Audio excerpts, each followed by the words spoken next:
መጣ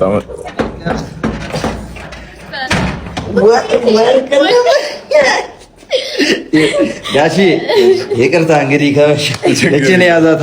አሪፍ ነው። እሺ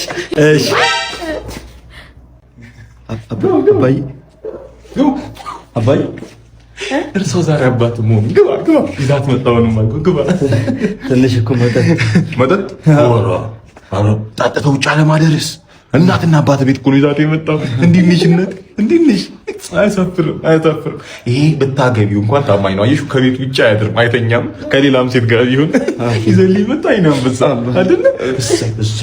ምን ይሁን ሰራተኛዋ ተኝታለች። ሰራተኛዋ እሷን አስወጣት። ያንተ ክላስ ደግሞ እንደምታውቀው ነው። ካልሲ አለ፣ በዛ ላይ ያልታጠቡ ይሄ ምክምክ ስፖርት እንሰራባቸው ገምቷል። ክፍል ላጸዳው ስለ የመጣው ስለዚህ እናቴ የለችም። አንተ የተረገስክበት የኔና እናት አልጋ አለ፣ እዛ ላይ ተኛ። በቂ ሻወር አለ። የኛ እመኝ ይሄው እመኝ በቂ ሻወር ሙቅ ሻወር አለው። ከፈለጋችሁ ትንሽ ይሄ ሳውና እንትኑንም አሰርቻለሁ። እዛ እኛ አልጋ ላይ ተኙ። ግቡ። ቁርስ ምናምን እንዴት ነው ይምጣሩ?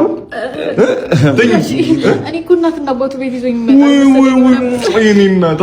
አዎ ይሄ በታሪክ የመጀመሪያው የቤተሰብ ቅልቅል ነው። ሰክራችሁ መጣችሁ ቢሆን እግዚአብሔር ይመስገን። ሌላ ጊዜ ድጋሚ ቅልቅሉን ደግሞ አንቺ እናትና አባትሽ ሊዝም ሽምግልና እንኳን አላስነክሽኝም እኮ ድንገት መጣሽብኝ። ግቡ እንደኛ አባት ቤት መጣ ሳተኛ አትሄድም። እመኔን ግባ። እንሂድ